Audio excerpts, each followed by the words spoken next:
देखो क्लास 11 का आपको बायोलॉजी पढ़ना है और बायोलॉजी में हम लोग प्रोटिस्टा के किंगडम को पढ़ रहे हैं। ठीक है, पहला जो ग्रुप था हमारा फोटोसिंथेटिक प्रोटिस्ट है, उसके बारे में हमने पढ़ लिया था। नेक्स्ट जो हमारा प्रोटोजोवन था उसमें भी हमने दो क्लास को पढ़ लिया था, दो ग्रुप को पढ़ लिया था, जू फ्लैजिलेटा एंड फ्लैजिलेटा को पढ़ लिया था। और इसके बाद आज की जो हमारी टॉपिक है वो प्रोटोजोवन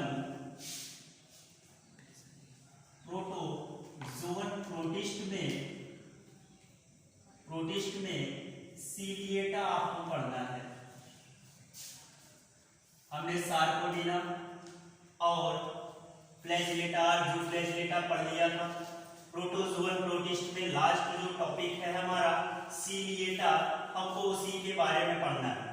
फर्स्ट हम सीलिएटा देखें तो ये ग्रुप जो है वो किस बेस पे डिवाइड किया गया है।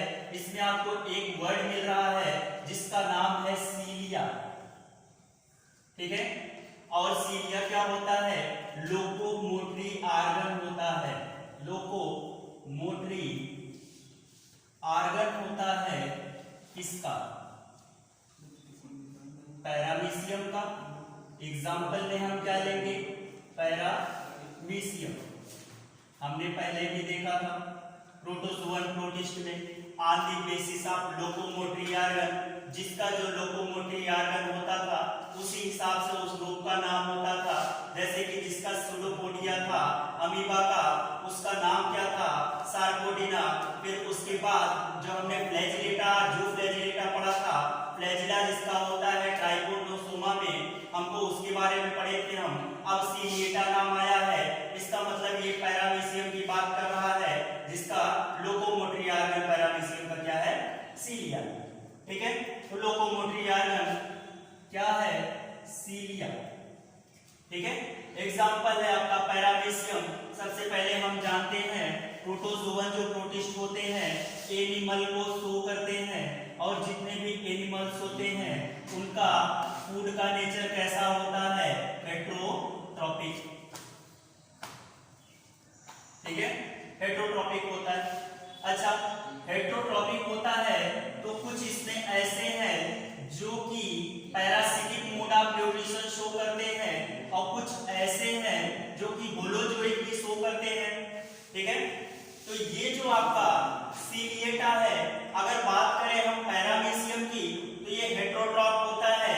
इसके पास एक स्ट्रक्चर होता है जिससे वो अपने फूड को कैप्चर करता है। अभी फिगर में हम दिखाएंगे।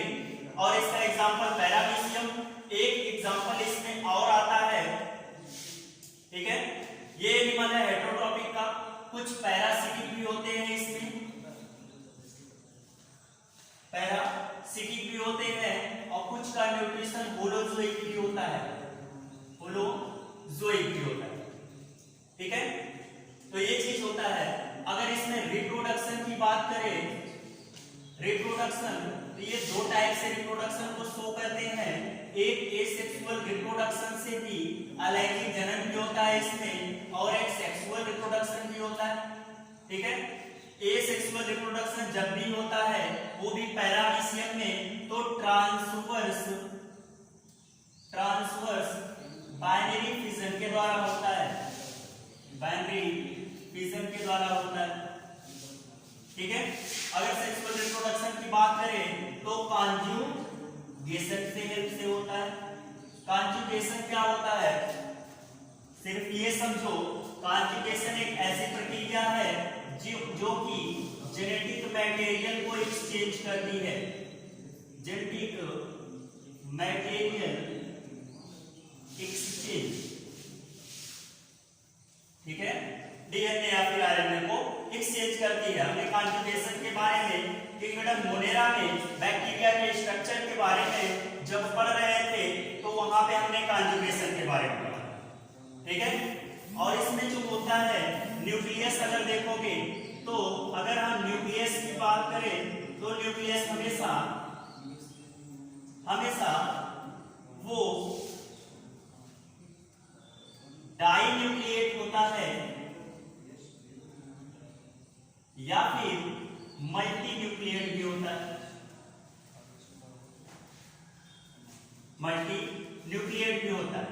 डाइन्यूक्लिएट में देखेंगे हम तो इसमें दो न्यूक्लियस पाया जाता है। एक किडनी शेप का होता है जिसका नाम है मैक्रोन्यूक्लियस, और कुछ स्मॉल राउंडिंग शेप का होता है जिसका नाम है माइक्रो। शेप की बात करें तो मैक्रोन्यूक्लियस होता है वो किडनी शेप का होता है, किडनी शेप का, और माइक्रोन्यूक्लियस जो होता है इसके कंपैरिजन में ये छोटा होता है और इसलिए इसका नाम माइक्रोन्यूक्लियस पड़ा है, वो हमेशा राउंड शेप का होता है। ठीक है, इतनी बातें सीलिएटा में। ठीक, अब स्ट्रक्चर का हम देखते हैं सीलिया का, या फिर जो हमारा पैरामीशियम है जो इसका सीलिएटा का मेंबर है उसका अगर हम स्ट्रक्चर देखें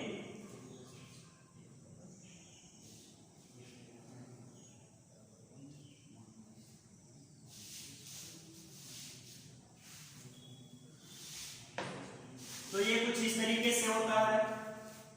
उसके डर्मिस पे, उसके आउटर लेयर पे सीलिया प्रेजेंट होते हैं,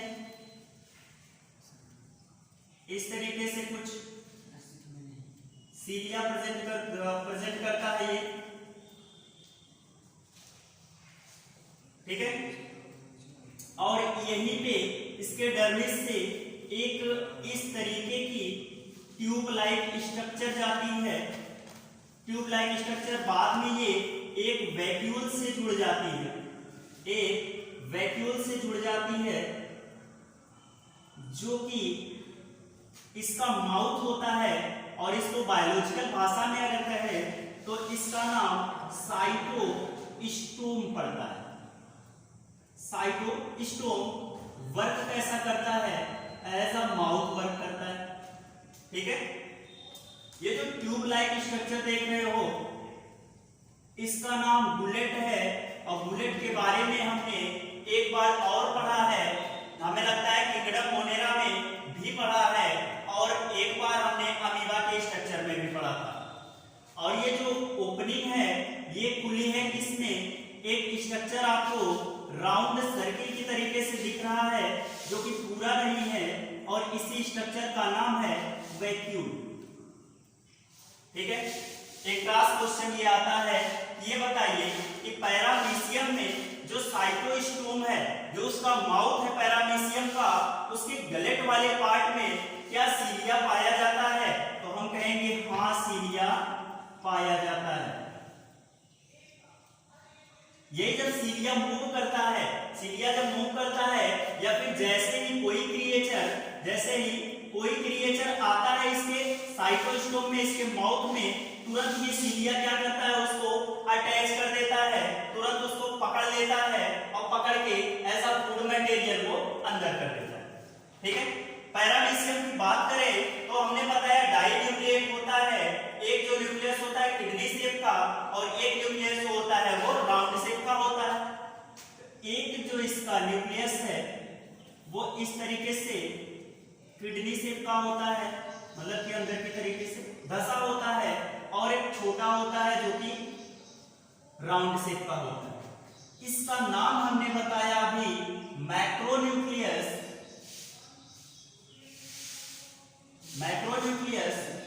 और इसका नाम बताया माइक्रोन्यूक्लियस। जो मैक्रोन्यूक्लियस है, जो किडनी शेप का है,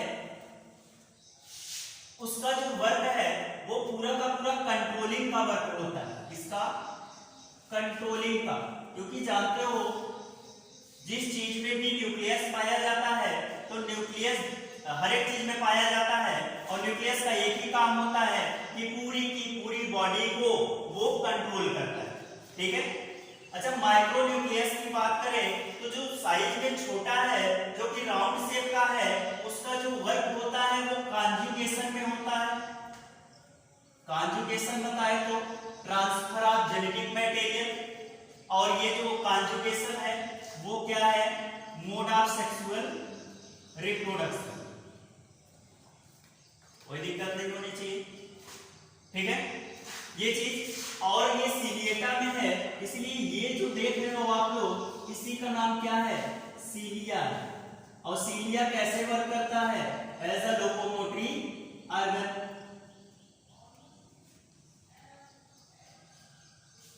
लोकोमोटरी ऑर्गन एक जगह से दूसरी जगह शिफ्ट करने में हेल्प करता है। अच्छा, अगर इसके वैक्यूल की बात करें, कॉन्ट्रैक्टाइल वैक्यूल के बारे में हमने आगे भी पढ़ा था। कॉन्ट्रैक्टाइल वैक्यूल का क्या फंक्शन होता है? ऑस्मोरेगुलेशन का। ऑस्मोरेगुलेशन क्या होता है? Maintenance of water. ठीक है, क्यों? क्योंकि ये जो भी एनिमल होते हैं स्लीपरी साइज के एनिमल है, याद रखना, स्लीपरी साइज के एनिमल होते हैं।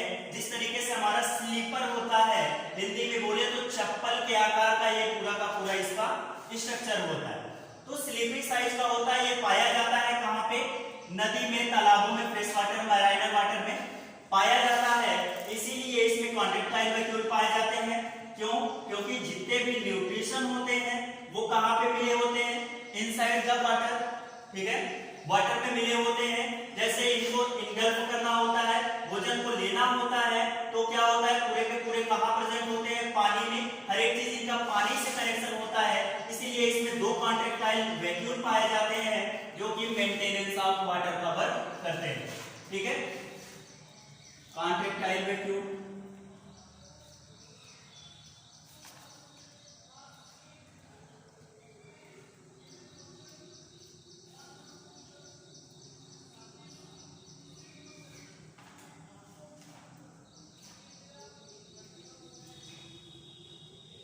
कुछ इनका इस तरीके से स्ट्रक्चर होता है। टू कॉन्ट्रैक्टाइल वैक्यूल होते हैं।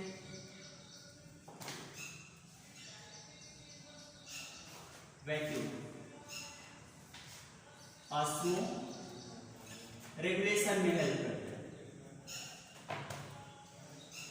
ठीक है, ये इसमें इतनी चीजें पाई जाती हैं। ठीक, और एक ये तो इजेशन के लिए हुआ, भोजन को अंदर लाने के लिए हुआ, और एक भोजन को निकालने के लिए भी होता है जो कि एक्सक्रीटरी ऑर्गन की तरीके से वर्क करता है, जो कि एनस की तरीके से वर्क करता है, और उसका नाम क्या है? साइटोजाइम। ठीक है, साइटोजाइम इसका नाम है, और ये कैसा वर्क करता है? एनस की तरीके से। ठीक है, this is the whole history of protozoan protist ciliata, kingdom ciliata. ठीक है, एक बार हम फिर से रिवीजन करते हैं इसको। प्रोटोजोवन प्रोटिस्ट में हम पढ़ रहे हैं सीलिएटा को। सीलिएटा नाम इसलिए दिया गया क्योंकि जो इसका एग्जांपल है पैरामीशियम, जिसका साइज स्लीपरी है, उसका लोकोमोटरी ऑर्गन होता है सीलिया, इसीलिए इसका नाम पड़ा सीलिएटा। एनिमल का ग्रुप है, इसीलिए ये कैसे होते हैं? हेटेरोट्रॉपिक होते हैं। होलोजोइक न्यूट्रिशन भी शो करते हैं, मतलब कि अपना भोजन पकड़ के खाते हैं। और दूसरा parasitic mode of nutrition show करते हैं, या फिर पैथोजेनिक होते हैं। पैरासिटिज्म में भी ये इंडो पैरासाइट होते हैं। Indo parasite. देखो, पैरासिटिज्म की बात अगर हम करें, जैसे क्लास 12 में हम पढ़ेंगे, पैरासिटिज्म की बात करें तो ये पैरासिटिज्म जो होता है वो तीन प्रकार का होता है। एक इंडो पैरासाइट होते हैं, एक इक्टो पैरासाइट होते हैं, और एक पैरासिटिज्म जो होता है ब्रूड पैरासिटिज्म कहलाता है। इंडो मींस अंदर, और पैरासाइट मींस जो हमारे पैथोजन होते हैं। मतलब इंडो पैरासाइट का क्या मतलब कि वो ऑर्गेनिज्म जो हमारे बॉडी के अंदर रह के हमको नुकसान पहुंचाते हैं और अपने आप को फायदा पहुंचाते हैं। ठीक है, जैसे हम बात करें अगर किसी भी चीज की, जैसे एंटामीबा हिस्टोलिटिका की बात करें जो कि अमीबियासिस कॉज कराता है, उसकी अगर बात करें तो हमारे बॉडी के अंदर रहता है, आरबीसी को रैप्चर करता है, वहां से अपने फूड को लेता है और हमको नुकसान पहुंचाता है। ठीक है, this is the Indo parasite. Ecto की बात करें तो वो पैरासाइट प्लस माइनस का इंटरेक्शन होता है, पता है, एक ऑर्गेनिज्म को फायदा होता है, दूसरे का नुकसान होता है। अगर इंडो की बात ना करके इक्टो की बात करें तो वो पैरासाइट, वो ऑर्गेनिज्म जो हमारे बॉडी के सरफेस पे रह के, ठीक है, जैसे हम बात करें टिक्स की, ठीक है, टिक्स की बात करें या फिर जू की बात करें जो सिर में होते हैं, ठीक है, उसकी बात करें तो वो क्या होता है, हमारे बॉडी पे रहता है, हमारे बॉडी के सरफेस पे रहता है, वहां से ब्लड को सक करता है, अपने आप को तो फायदा पहुंचाता है लेकिन हमको नुकसान पहुंचाता है। ठीक है, this the example of ectoparasite. Brood parasitism में क्या होता है, जैसे कि कोयल और कौवे की कहानी हो जाती है। आपको पता होगा कि जो कोयल होता है वो अपना घोंसला कभी नहीं बनाता।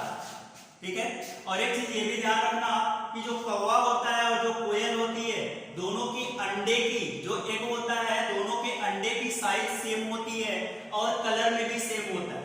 ठीक है, तो बात क्या होती है, कोयल अपना घोंसला बनाता नहीं, तो उसको जब अंडे को अपने ले करना होता है, एग को ले करना होता है, तो वो क्या करता है, जो कौवा घोंसला बनाता है उसमें जाके अंडे को ले करता है। ठीक है, अच्छा अब बात आती है कौवे की, तो कौवे को पता नहीं चलता क्योंकि अंडे की साइज और कलर सब सेम होता है।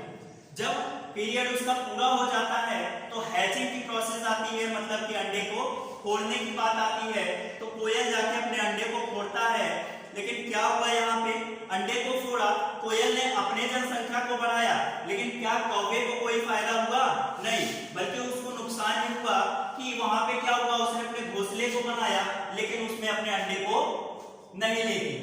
फायदा किसको हो गया? कोयल को। यहाँ पे क्या हुआ, एक स्पीशीज को प्लस का फायदा हुआ जो कि दूसरे को माइनस का फायदा हुआ। This is the example of brood parasitism.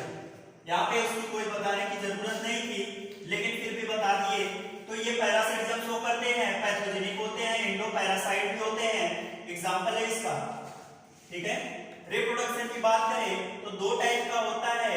Asexual reproduction होता है with the help of transverse binary fission, this is the longitudinal binary fission, this is the transverse binary fission.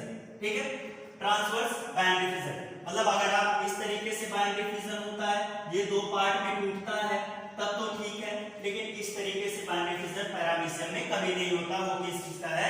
Amoeba का। सेक्सुअल रिप्रोडक्शन की बात करें तो with the help of conjugation होता है, मतलब कि ट्रांसफर ऑफ जेनेटिक मटेरियल्स होता है। न्यूक्लियस की बात करें, डाइन्यूक्लिएट होते हैं या फिर मल्टीन्यूक्लिएट होते हैं। डाइन्यूक्लिएट पैरामीशियम होता है, दो न्यूक्लियस पाया जाता है, एक किडनी शेप का होता है जिसको हम मैक्रोन्यूक्लियस कहते हैं, ऐसा कंट्रोलर वर्क करता है, और दूसरा माइक्रोन्यूक्लियस होता है, इसके कंपैरिजन में छोटा होता है, राउंड शेप का होता है और ऐसा वर्क करता है सेक्सुअल रिप्रोडक्शन कॉन्जुगेशन। ठीक, इसके स्ट्रक्चर की बात करें तो यहाँ पे सीलिया पाए जाते हैं पूरे बॉडी पे, जो कि इसको एक जगह से दूसरे जगह पे चलने के लिए हेल्पफुल होते हैं। कॉन्टेक्टाइल वैक्यूल पाए जाते हैं दो, क्योंकि ये रहते हैं पानी में, ऐसा ऑस्मोरेगुलेशन वर्क करते हैं, मतलब कि वाटर के क्वांटिटी को मेंटेन करते हैं। ठीक है, उसके बाद इनगल्फ करने के लिए, भोजन को अंदर लेने के लिए इनके पास माउथ की जगह साइटोस्टोम होते हैं जो कि ऐसा माउथ वर्क करते हैं। बीच में एक ट्यूब लाइक स्ट्रक्चर होती है जो कि गुलेट कहलाती है, और वही जो बुलेट होती है, ट्यूब लाइक स्ट्रक्चर होती है, एक राउंड हाफ राउंड शेप के सर्कल से गिर जाती है, उसे राउंड का नाम है यहाँ पे सर्कल का वैक्यूल। ठीक है, भोजन को अंदर लेने के लिए साइटोस्टोम प्रेजेंट होता है। भोजन को जो अनडाइजेस्टेड फूड होते हैं, जो हमारे बॉडी में डाइजेस्ट नहीं होते, वो निकलते हैं एज अ एक्सक्रीटरी प्रोडक्ट, उसका नाम है साइटोजाइम। ठीक है, साइटोजाइम से जो कि ऐसा एनस वर्क करता है, वो फूड को बाहर निकाल देता है। ठीक है, ये पूरा का पूरा आपका प्रोटोजोअन प्रोटिस्ट के बारे में सीलिएटा का था। Thank you.